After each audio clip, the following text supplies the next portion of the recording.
Tiento sendiri itu sebenarnya nama dari bolanya Piala Dunia pertama kali. Oh iya. Nah itu tahun 1930. 1930. Nama bolanya itu Tiento. Nama bola. Nama bolanya Tiento. Oke. Jadi kenapa saya pilih juga karena artinya bagus Kang. Artinya itu menyentuh. Secara makna. Secara makna dari bahasa Spanyol itu menyentuh. Oh, dari bahasa Spanyol artinya menyentuh ya. Kalau kita googling itu artinya menyentuh. Nah harapannya brand Tiento itu bisa mendunia juga Kang. Seperti Piala Dunia pertama kali. Berarti itu jadi salah satu cara untuk ngejaga Tiento selalu bisa survive. Betul Kang. Dengan berbagai keadaan. Betul. Karena kan kadang-kadang masukan dari mereka tuh, aduh gue pengen baju ini tapi harganya brand luar tuh 1 juta lebih, bisa nggak ya Tiento bikin? Akhirnya saya ambil atau terus saya coba cari, terus saya diskusikan sama pabrik tekstil kita, akhirnya bisa nggak ya kita create produk seperti ini? Nah itu kita cobain kan. Kesalahannya mungkin? Sebenarnya saya nyebutnya nggak salah. Kalau bisnis tuh kalau sering kita sebut salah tuh kita nggak berani kan. Oke. Jadi kita nyobain aja dulu. Mungkin pada waktunya ya siap-siap ya Nike Adidas. Ini call out ya untuk Nike dan Adidas ya. Oke, siap-siap jadi kompetitor nanti ya Tiento ya.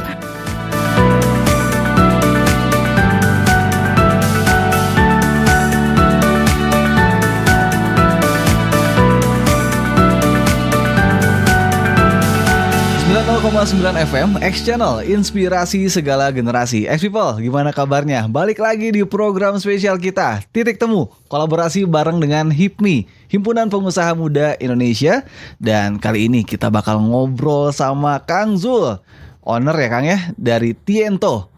Betul Kang. Aparelnya baju-baju olahraga, sport. Betul. Yang pastinya X-People juga kamu yang suka running, yang suka berolahraga, pasti nggak asing sama Tiento. Dan sekarang ada Kang Zul, ownernya dari Tiento Kang. Oke. Apa kabar Kang? Alhamdulillah kabar baik Kang. Baik ya. Oke, Kang Zul, kita ingin dapat cerita nih dari perjalanan bisnisnya Tiento, boleh ya? Kita boleh. Hari ini ingin mungkin mendapatkan mungkin inspirasi juga dari perjalanan Tiento. Kita pengen tahu dong, Tiento itu apakah bisnisnya langsung dari awal langsung sukses, langsung jalan, apa banyak tantangan juga kok Kang yang dihadapi gitu, nggak segampang itu mungkin ya. Betul yang sekali. Kita ingin obrolkan. Siap. Nah, tapi sebelum ke sana kita pengen kenalan dulu. Kang Zul mungkin boleh kenalin diri dulu, termasuk juga sekarang kesibukannya apa aja sih Kang Zul? Oke, sebelumnya perkenalkan nama saya Zulfahmi Hendra. Teman-teman bisa manggil manggil saya itu Hendra atau Zul. Kalau di HIMI saya dikenal Zul. Kang tapi Zul. Kalau di kantor Hendra Kang. Oh Hendra dipanggilnya. Betul.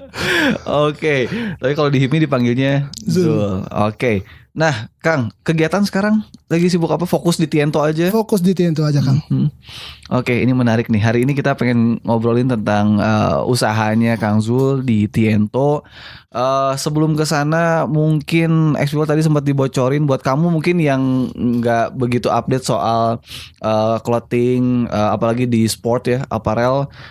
Tiento ini salah satu brand besar juga di produk apparelnya olahraga. Tadi mungkin kalau sekarang kan produk ada apa aja Kang yang biasa dipakai untuk sport? Kategori apa aja nih? Kita kategorinya itu ada di baju running, produk gym, sepak bola dan freediver. Ya, Oke. Nah itu dia beberapa. Jadi buat kamu yang suka tadi running dan sebagainya, itu Tiento salah satu brand yang cukup masif, apalagi mungkin di kota Bandung apalagi. Betul kan? Ya, Tiento ada di mana-mana juga sih, Pak. So, Kang Zul, kita pengen tadi ya dapat ceritanya di perjalanan bisnis, tapi satu lagi mungkin kita mulai lagi dari ngenalin Tientonya sendiri. Oke. Ini menarik Kang, Tiento, satu nama yang mungkin bagi warga lokal pendengar kita, Tiento tuh apa sih artinya? Boleh nggak sih Kang dikasih tahu dulu? Tiento tuh apa sih Kang? Artinya, maksudnya, kenapa milih nama Tiento?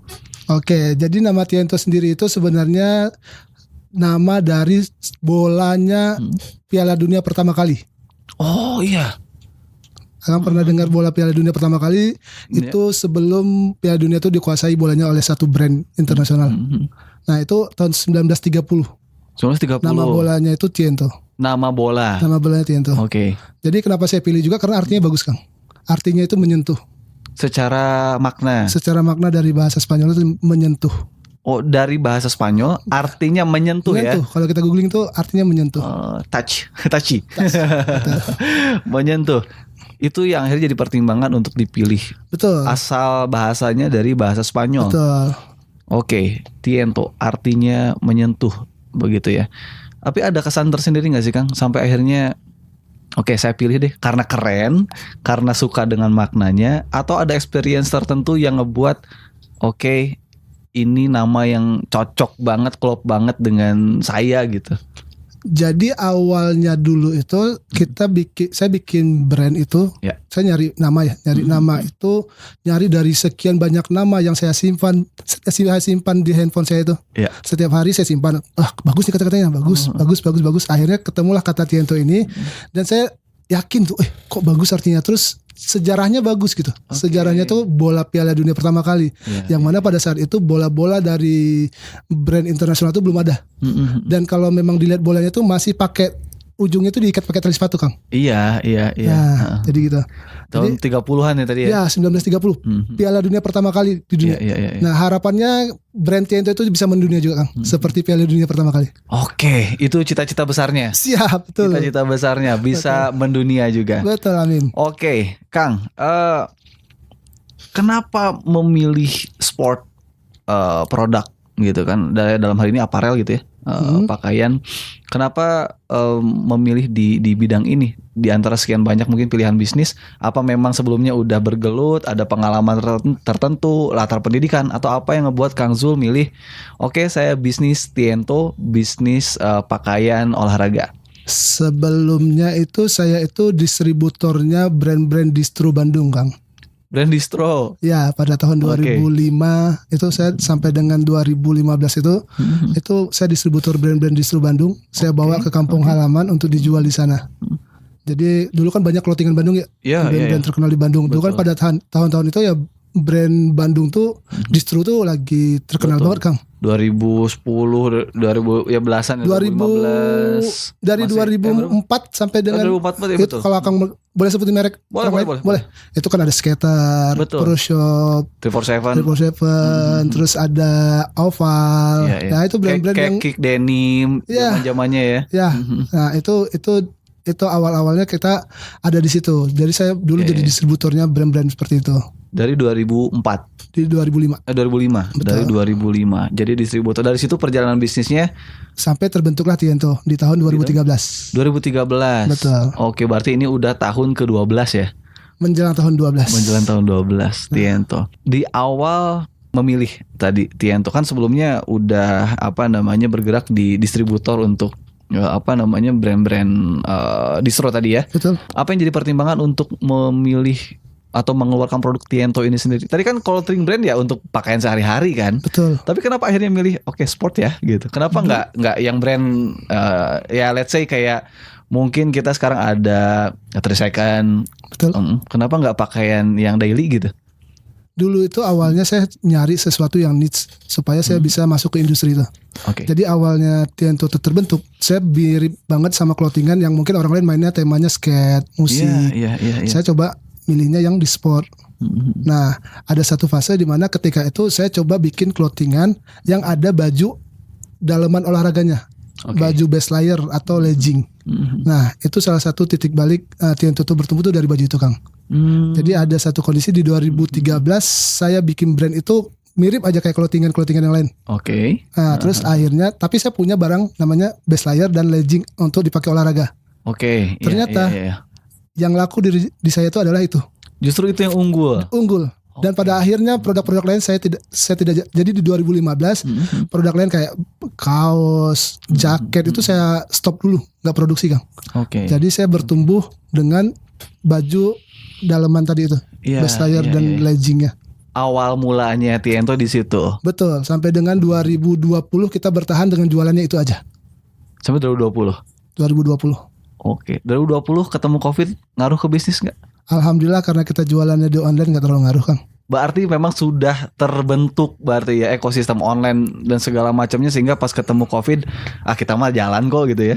Jadi kalau saya ingat dulu di awal dulu kan ketika 2013 Tiento itu berdiri, saya kan masih jalannya dengan offline, Kang. Offline, iya tapi betul. agak sulit. Ya, ketemu online-nya dari kapan, Kang? Saya cobain online itu di tahun 2014. 14. Platform apa yang dipakai waktu itu? Bukalapak, Tokopedia, Lazada.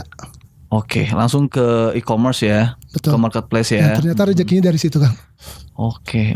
Jadi karena dari situ bagus dan di platform itu juga di marketplace itu juga bagus. Akhirnya kita fokus aja di situ dulu nih. Besarin Tientonya dari marketplace itu dengan basicnya cuma ada base layer dan leggingnya. Oke, di tahun itu Akang udah melek dengan e-commerce. Betul. Gitu ya di saat saya nggak tahu ya. Kalau di saat itu udah ngetren nggak sih untuk orang pakai e-commerce, karena kan mungkin sekarang kayaknya tren belanja online juga signifikan mungkin after Covid ya.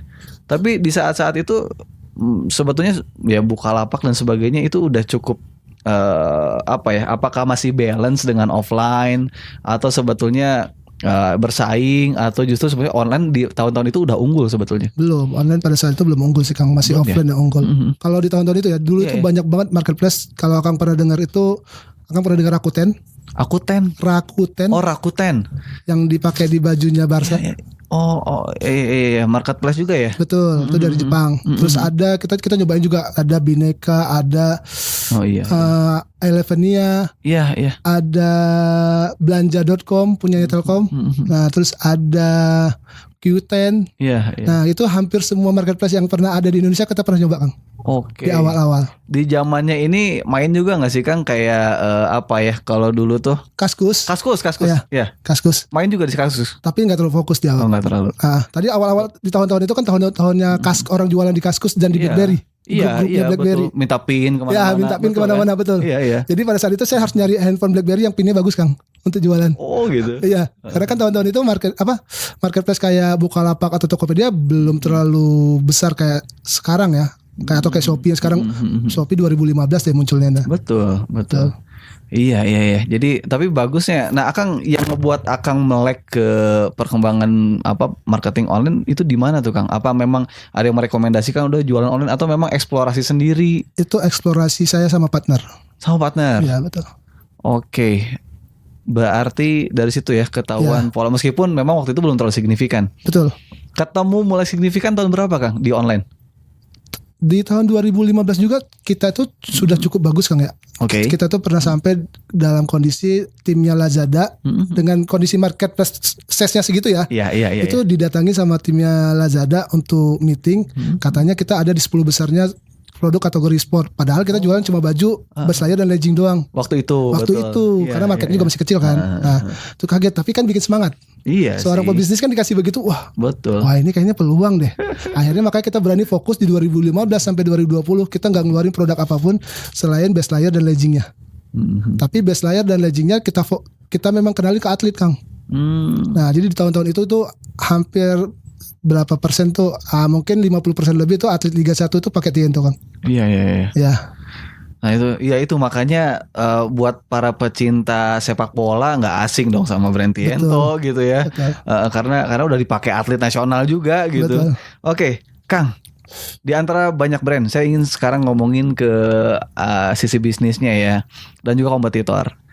Brand-brand besar, Nike, kita sebut saja Adidas, itu kan mungkin jadi salah satu ya termasuk kompetitor, cukup mendominasi bahkan.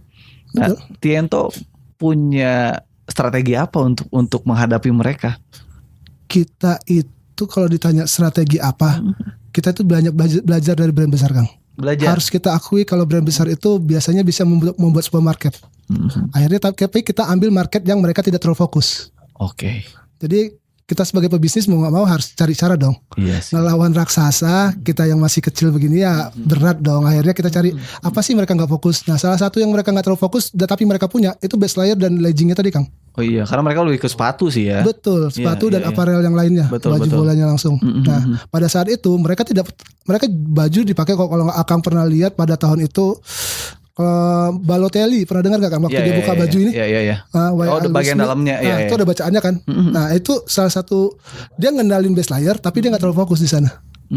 Jadi orang kalau mau nyari juga baju base layernya Nike itu susah. Iya. Karena nggak ada di pasaran dan kita bikin. Itu dia. Nah, itu yang kita cari sebagai peluang untuk bisnisnya. Nah, Oke. Ini artinya terus mencari peluang di mana nih yang mungkin posisi yang tidak terisi gitu ya. Betul. Kita akhirnya Tiento ngambil yang tadi base layer, legging. Betul. Di awal-awal itu. Oke, tadi kategori sportnya ada apa aja Kang? Kita sekarang di tahun 2025 ini fokusnya di 4 kategori olahraga. Tadi ada di running, ada di gym, ada di sepak bola, dan ada di baju renang tapi khusus freediver. Freediver. Ya. Oke. Nah, Kang, bicara lagi soal identitas kali ya. Kalau tadi kan mungkin kita sedikit nyinggung soal brand besar, Nike, Adidas dan sebagainya. Sementara ini brand lokal nih. Betul. Brand lokal gitu. Gimana akan ngejaga brand positioning, ngejaga kesan bahwa ini produk lokal loh gitu. Karena kan ya let's say kayak misalkan ada brand lain juga padahal itu asli Bandung tapi dianggapnya brand-brand luar gitu. Nah, kalau Akang sendiri berusaha untuk menunjukkan Tiento sebagai apa nih? Ini brand lokal yang harus kita banggakan atau biarin aja lah orang mau nganggap ini brand dari mana juga gitu. Brand lokal di mana tempat dia berdiri tetap disebut brand lokal kan. Mungkin brand Adidas juga di sana lokal. Di sana ya? Ya enggak, di negara ini lokal. Cuman ya mimpi kita juga sama seperti brand-brand besar. Kita pengen Tiento jadi mendunia pada saatnya nanti. Jadi bagi kita ya mungkin posisi kita sekarang masih dengan usaha skala sekarang ya mungkin dianggapnya brand lokal. Dulu awal-awal muncul ketika kita fokus di base layer dan legging, kita pernah dikira brand luar Kang. Karena namanya asing, kan namanya kan nggak biasa ya. Betul. Nah jadi akhirnya pernah dikirain itu sama, malah yang ngira itu artis Kang. Ada artis yang pakai produk Tiento, terus tiba-tiba kita lagi foto shoot di satu tempat mini soccernya di kota Bandung inilah. Terus akhirnya tim kita ditanyain sama si vokalis band lah. Ini produk dari mana? Tim kita yang baru masuk berapa hari, dia bilang dari Brazil dan mereka percaya. Percaya karena katalog kita pada saat itu semua bule. Oh iya. Di tahun-tahun itu katalog kita semua bule. Berarti saat ini katalognya sudah tidak bule lagi Kang. Lokal. Ya, kita menyesuaikan dengan kondisi sekarang yang mana ketika orang melihat badan bule sama badan lokal ini ngaruh di penjualan kita Kang. Dia bingung. Lah, ini size-nya dipakai sama bule ukuran badan seperti ini. Berarti kalau ke badan saya ukuran apa ya? Size luar atau size lokal nih? Tuh. Biasanya gitu ya. Nah, akhirnya kita begitu 2020 ke atas itu udah mulai ganti ke modal kita tuh udah jadi modal lokal. Kalau dulu orang ngirain brand luar Kang karena memang foto shoot katalog kita semua pakai bule. Iya. Tapi ada perbedaan akhirnya peningkatan penjualan nggak setelah diganti dari asalnya bule ke lokal? Meningkat Kang karena kan posisinya jadi orang nggak terlalu bingung lagi. Iya. Jadi mengiranya lebih gampang. Ini model lokal kita tinggal isi ini orang berat badannya sekian, modelnya berat badan sekian, terus pakai baju size sekian. Jadi orang lain yang beli pun tinggal ngeliat, oh berarti kalau badan saya berat segini saya belinya ukuran ini deh. Tanpa harus baca size chartnya ya. Betul. Jadi menghapuskan asumsi orang soal ini tuh ukuran gua bukan ya gitu ya. Betul Kang, gitu dia dilemanya kita bermain di online ya. Iya kan. Betul. Apalagi online kan nggak bisa diukur langsung. Betul ya, ngelihatnya size chart mungkin tadi dan sebagainya. Di pasar lokal biasanya kan pasti ada tantangan-tantangan kayak misalkan harga, kayak misalkan standar kualitas dan sebagainya. Akang ngelihat pasar lokal saat ini seperti apa nih Kang? Sulit nggak sih menjelaskan kualitas produk dengan harga itu bagi pasar Indonesia sekarang kalau Akang lihat? Sebenarnya kalau di posisi Tiento saat ini tuh biasanya komunitas-komunitas yang sering sama kita tuh suka ngasih referensi Kang. Oke. Karena mereka tahu brand-brand luar mahal kan. Nah itu. Mereka ngasih referensi ke kita. Bisa nggak Tiento bikin begini tapi jangan harga segini deh. Kisarannya segini. Betul. Jadi kita ikutin juga arahan mereka Kang. Jadi Tiento itu bisa bertumbuh dengan sampai saat ini tuh salah satunya adalah kita mendengarkan masukan-masukan dari komunitas dan customer kita. Jadi kita dulu bikin baju base layer, terus ada juga baju wetsuit yang kodok kodok dari atas tuh itu permintaan customer, bukan karena kita trendy. Kita cobain, kita minta customernya juga jadi orang yang mencobanya secara awal sebelum di launching. Oh, jadi tester ya maksudnya untuk pilot projectnya gitu. Betul. Ya. Dia yang nyoba ya. Sekarang juga kita juga bikin beberapa mini event ya, kecil-kecilan hampir setiap minggu. Itu biasanya kita banyak dapat masukan dari komunitas-komunitas Kang. Tapi di saat event juga kita biasanya suka nyobain barang-barang baru yang hasil R&D kita. Jadi kita suruh coba sama mereka, ini kira-kira barang ini bagus nggak? Itu kita cobain bener-bener berdasarkan kondisi. Misalkan contoh kita punya bahan baju jersey A, kita pengen mereka cobain di half marathon atau full marathon. Itu kita bener-bener nyobain ke mereka, Kang. Ada kendala nggak? Ketika ada kendala juga kita pengen mereka ngasih masukan sebelum produk itu kita benar-benar buat untuk dijual di pasar. Oh iya. Oke, jadi risetnya, proses tes dan sebagainya itu benar-benar dilakukan. Kita lakukan, Kang. Jadi kadang-kadang kita bikinnya malah dari bajunya masih putih tanpa ada embel-embel gambar apapun, itu kita suruh cobain. Awal uji bahan misalkan. Betul. Jadi kita minta mereka, nih tolong dong cobain lari sekian kilo, ada masalah nggak? Terus misalkan itu cobain produk kaos kaki kita tuh, cobain nih lari, kamu mau long run berapa kilo, cobain ada masalah nggak, kira-kira ada blister nggak? Nah kita butuh inputan itu, Kang. Indikatornya apa aja, Kang, untuk tadi ya mengukur ini ini bahan nih, menyerap keringatnya misalkan atau apa aja tuh? Itu biasanya kita ngumpulin orangnya nggak 1 atau 2, Kang. Di awal tester percobaan itu memang 1 dulu. Ketika 1 ini bilang lolos, kayak bagus deh, kita cobain di 30 atau 40 orang di mini event kita. Setelah dicobain sama mereka, nah disitulah nanti kita duduk bareng, sambil makan bareng, refreshment bareng-bareng. Nah akhirnya mereka akan kasih masukan. Tadi saya ngerasain blister di sini dah di kilometer 35 misalkan. Kita tahu berarti ternyata kualitas kaos kaki kita yang ini tidak bisa untuk dipakai di full marathon misalkan. Karena full marathon 42 ya. Betul. Nah, berarti kalau untuk kita klaim di deskripsi produk kita untuk 21 kilo berarti masih aman. Nah, itu kita cobain sebenarnya, Kang. Dan biasanya tuh ketika 40 orang atau 30 sampai 40 orang dikumpulkan, mereka akan saling kasih masukan, Kang. Iya. Nah, itu yang seru banget. Karena ada yang nyalahin itu badannya yang salah, ada yang nyalahin produknya, nggak apa-apa kan, bagi kita kan itu masukan sebelum kita keluarin produk itu ke customer kita nantinya.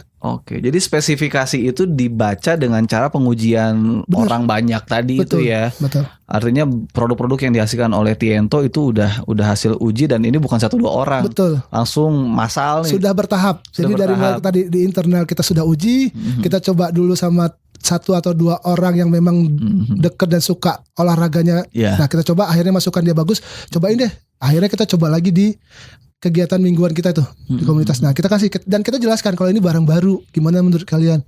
Kalau kita launching ini menurut kalian, kita kadang nanya, Kang. Bagusnya ring harga berapa nih? Nah, itu secara mungkin tadi ya karena masih polos ya. Itu kan artinya secara bahan ya. Secara desain ada proses. Enggak, ada kalanya kita nanti ngedesain, Kang. Polos itu di awal. Nanti ketika kita mau kumpulin di 40 orang tuh udah bentuk desain. Udah langsung. Nah, di 1-2 orang pertama itu belum. Masih bahan putih lah. Ya kayak mobil masih ditutupin dulu. Benar kita. Jadi begitu 40 orang mereka kita kasih desain, kasih motif atau sesuai dengan tema kegiatan lah. Nah akhirnya nanti mereka baru kita tanyain kira-kira bagus nggak produk ini, nyaman nggak. Ya jadi luar biasa X-People ya, ternyata hasil riset itu yang justru dilakukan, dan pastinya itu kali ya yang ngebuat Tiento sampai hari ini terus berkembang. Alhamdulillah. Itu ya. Kang, ada tantangan apa aja nih? Kita mungkin pengen tahu, ada nggak sih episode yang paling challenging yang Akang ingat sampai hari ini ketika menjalankan bisnis Tiento ini? Karena kan ya mungkin online tadi biasanya semua pebisnis menghadapi COVID, aduh Kang COVID nih gitu. Tapi ternyata Tiento udah preparation-nya udah jauh dari itu sebelum-sebelumnya. Tapi pernah nggak dari awal bisnis sampai dengan hari ini Tiento juga menghadapi kok tantangan yang cukup berat gitu? Kita pengen tahu itu juga. Sama sih, Kang. Contohnya ketika kita rubah yang tadinya produk clothingan, akhirnya kita cuma fokus di produk inner dalamannya doang. Nah itu kan barang-barang kita banyak, Kang. Itu kan gak kita jual lagi. Kemanain, Kang? Ada yang kita sumbangin ke acara 17 Agustus. Kayak gitu.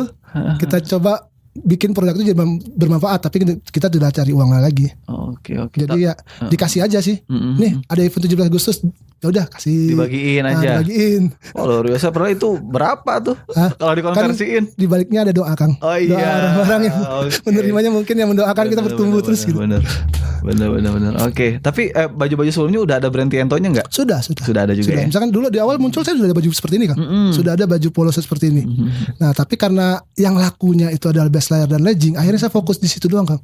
Oke. Ya kita juga harus ngelihat kemampuan finansial kita saat itu ya. Iya, iya. Jadi ini uang mau diputarin kemana? Mana yang lebih efektif? Bikin barang yang cepat muter atau Iya. barang yang muternya agak lama nih? Nah akhirnya kita milih. Ternyata Tiento tuh dikenalnya di baju daleman itu. Ya udah kita fokus di situ. Tantangan di awal pemasarannya ada nggak, Kang? Maksudnya kayak ini kan proses migrasi juga gitu ya, dari baju-baju sehari-hari jadi sport. Promosinya gimana tuh di awal-awal?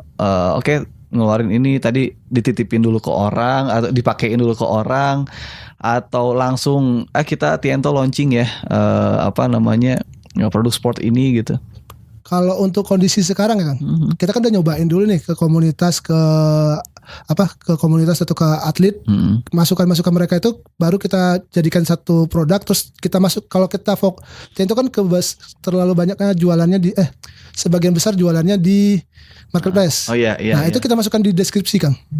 Masukan-masukan tadi tuh. Misalkan tadi ini baju kita tuh bagusnya dipakai untuk aktivitas running cuma untuk 5 sampai dengan 10 kilo.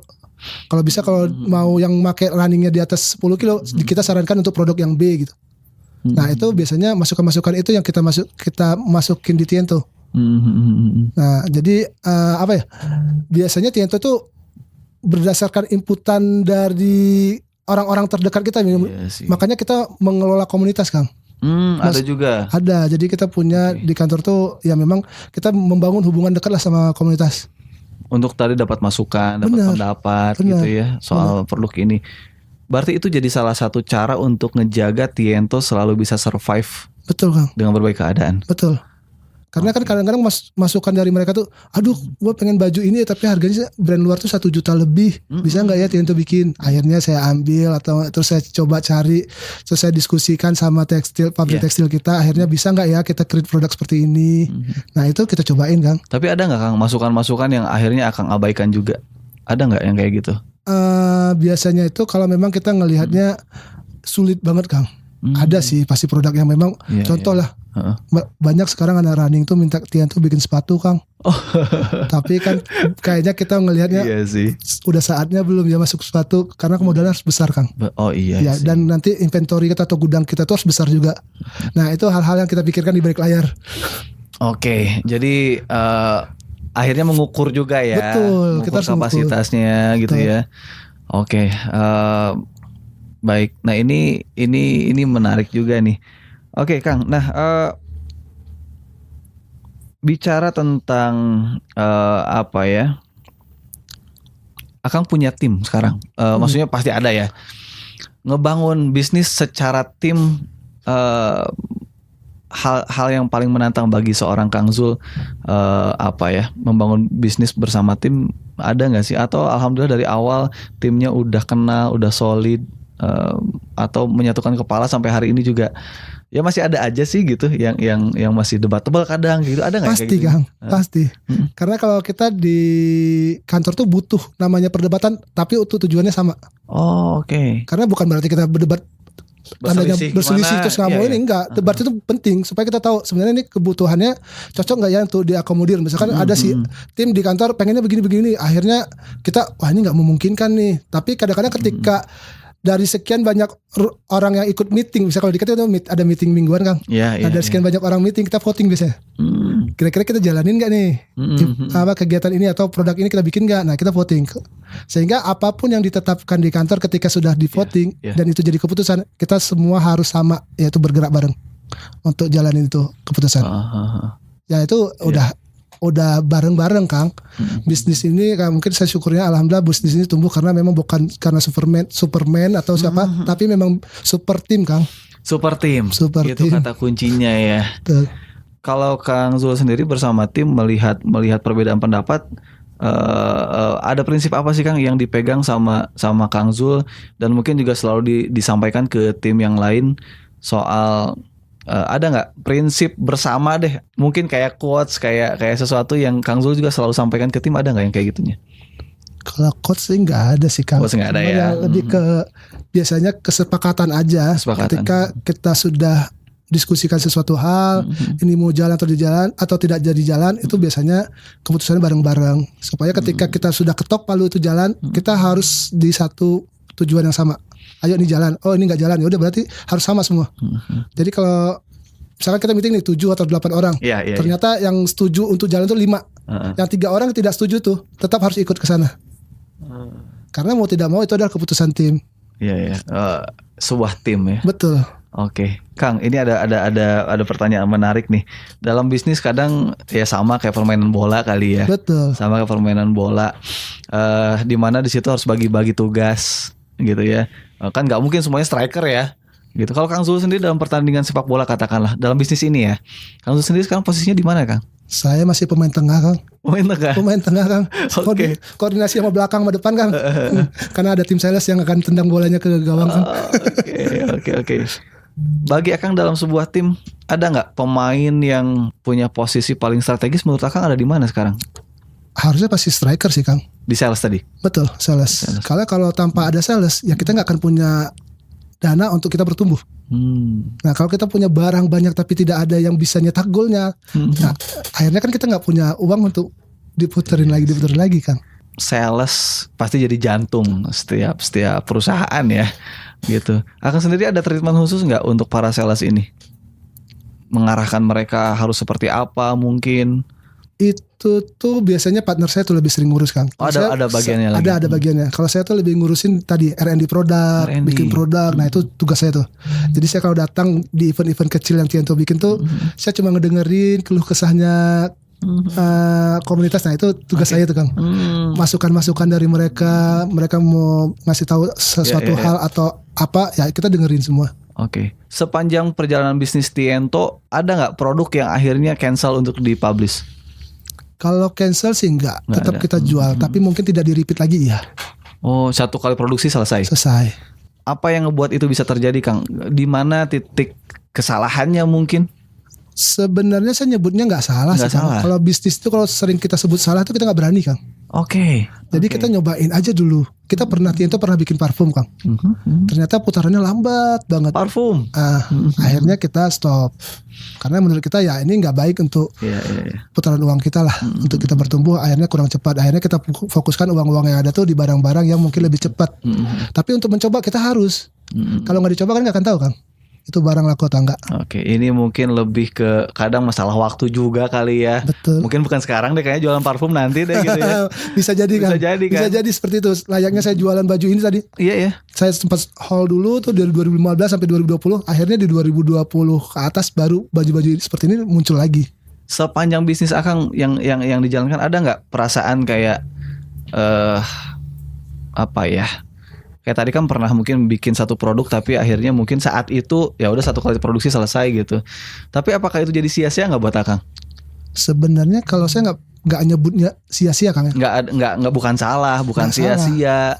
Apa yang Akang dapatkan dari situ? Kalau misalkan kita bilang ya itu bukan satu kesalahan, itu juga nggak sia-sia. Lalu apa yang bisa kita dapatkan dari pengalaman tadi yang meskipun ya udah ini satu kali produksi aja deh gitu? Ya saya bilang sih harus nyoba dulu aja. Coba aja dulu. Pebisnis itu harus berani nyoba. Kalau nggak nyoba berarti udah kalah duluan. Tapi sebelum kalah ya kita coba dulu. Nah jadi kalau menurut saya ya coba dulu aja. Gak pernah tahu apakah nanti berhasil atau enggak. Rezeki mah yang ngatur di atas, Kang. Tugas kita manusia mah ikhtiar aja. Betul. Dari pengalaman tadi, Kang, yang akhirnya cukup satu kali produksi nggak jadi repeat, apa yang diambil dari situ? Masalah ada menemukan sesuatu apa yang ngebuat ini nggak sampai repeat? Maksudnya, berarti kita harus koreksi di sininya nih.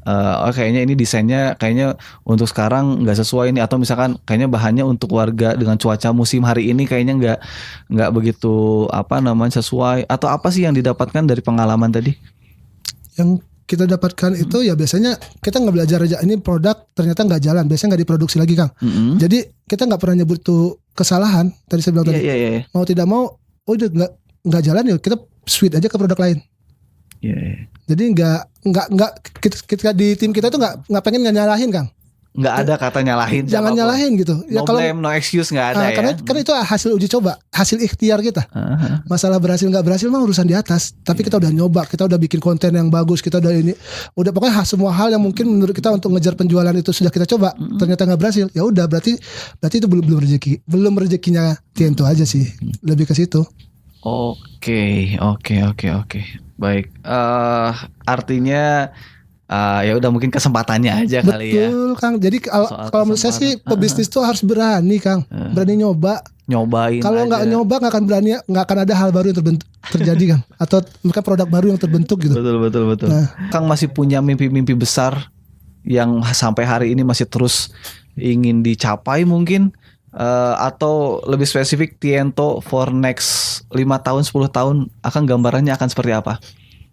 Doa saya atau cita-cita saya Kang, pengennya Tiento itu jadi saingannya Adidas, Nike Kang. Wah Jadi langsung ya. sama-sama jadi produk mendunia, jadi nggak disebut lokal, produk internasional. Produk internasional. Siap, amin. Amin, siap. Jadi brand internasional. Itu Tiento karena sekarang juga kayak brand-brand yang ya mungkin berawalnya lokal gitu ya. Let's say kayak produk sport yang ke gunung Eiger itu kan juga sekarang jadi brand internasional juga ini. Betul. Sudah dikenal banyak di luar juga. Itu harapannya berarti. Ya kurang lebih seperti itu Kang. Oke. Langkah apa nih Kang? Mungkin kalau dikasih 3 hal yang harus Akang lakukan supaya bisa mencapai itu apa nih? Yang Akang bayangkan sekarang, saya harus ngelakuin 3 hal ini deh supaya itu bisa tercapai. Langkah apa? Mungkin sampai saat ini yang kita lakukan di Tiento, kita terus belajar Kang. Belajar. Kita terus perbaiki kondisi Tiento. Karena setiap tangga bisnis yang kami lewatin masalahnya pasti beda-beda. Oke. Nah, jadi dari hal itu kita belajar. Nah, terus yang kedua kita mungkin bangun tim ya. Tim yang memang siap bertumbuh bareng. Oke. Yang tahu kalau visi kita itu pengen jadi besar. Nah, sehingga dia juga nanti jadi profesional yang besar dan melalui Tiento gitu. Oke. Terus yang ketiga apa ya? Apa ya Kang ketiga? Ya, tadi belajar, Bangun tim. Bangun tim. Ya mungkin kalau untuk ngejar market pasar dunia, ya kita butuh kolaborasi atau investasi dari luar sih Kang. Kolaborasi. Betul. Oke, berarti perluas relasi juga. Betul. Itu langkah-langkah yang terus dilakukan ya, apalagi menjangkau dunia internasional. Betul. Kita harus belajar ke mereka-mereka yang sudah mendistribusikan produknya sedunia. Jadi kalau satu lagi Adidas, Nike, mereka sebagai apa kalau di mata Akang? Kalau yang untuk saat ini ya, jadi sekarang itu mungkin mereka bukan kompetitor. Oke, nah tapi itu dia. Jadi bagian motivator kita untuk tumbuh seperti mereka Kang. Oke. Nah, jadi tidak dilihat sebagai kompetitor ya? Tidak. Untuk saat ini belum Kang. Saat ini belum. Mungkin pada waktunya ya siap-siap ya Nike Adidas. Oke, ini call out ya untuk Nike dan Adidas ya. Oke, siap-siap jadi kompetitor nanti ya Tiento ya. Oke, Kang.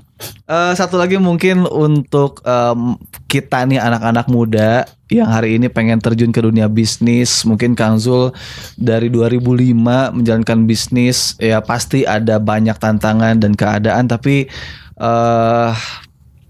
hari ini kan banyak yang pengen bangun bisnis Kang, tapi overthinking dengan bisnisnya. Tadi kalau kata Kang Zul, pengusaha mah coba aja lah gitu ya. Betul Kang. Emang itu kata kuncinya sih Kang. Kata kuncinya di situ ya. Oke, kasih pesan Kang buat pendengar kita nih soal membangun bisnis harus seperti apa? Mungkin buat teman-teman yang pengen bangun bisnis, yang pertama itu ya harus berani nyoba. Karena kalau tidak mencoba berarti sudah gagal duluan. Terus yang kedua, berbisnislah yang jujur. Oke. Karena bisnis jujur itu bisa bikin pertumbuhan bisnismu bisa bikin bisnis itu dipercaya orang. Dan dipercaya juga sama orang-orang yang mungkin kita butuhkan pada saat ini nanti. Misalkan investornya lah gitu Pak. Iya. Terus apa lagi ya? Oke. Yang ketiga itu terus inovasi aja sih. Inovasi ngikutin dan adaptasi sama kondisi. Contoh misalkan dulu saya bisnis dari offline ya, jualan distro, pindah ke sekarang kondisinya di online. Nah, kita nggak tahu 5 atau 10 tahun kemudian cara distribusi produk ini seperti apa ya, kita harus adaptasi Mas. Iya sih. Itu mungkinkah kita nanti pakai AI apa ya? Nah, itu kita belum tahu. Tapi harus berani adaptasi dan menyesuaikan diri. Nah, itu mungkin salah satu ya catatan lah ya untuk kita para pengusaha yang berusaha untuk jadi pengusaha muda. Betul. Dan jangan takut untuk mencoba tadi ya. Betul. Terus juga jujur terus dan berinovasi. Terima semua masukan. Betul. Terima semua masukan. Dan pilih masukan-masukan yang sekiranya bisa kita eksekusi juga ya. Setuju Mas. Oke, Kang Zul, terima kasih banyak udah berbagi dengan kita. Sama-sama. Dan pastinya X People Tiento harus go internasional. Amin, doain ya. Doain ya gitu. Kita doakan biar Tiento jadi kompetitornya mungkin nanti untuk Adidas dan juga Nike. Amin. Siap, Tiento go internasional. Itu dia X People, obrolan saya bersama dengan Kang Zul ya, di program Titik Temu hari ini. Kang, hatur nuhun sekali lagi. Sama-sama. Sampai jumpa lagi X People di program Titik Temu berikutnya. Kita kali ini berkolaborasi dengan HIPMI, Himpunan Pengusaha Muda Indonesia. So, sampai jumpa lagi di Titik Temu berikutnya. Bye.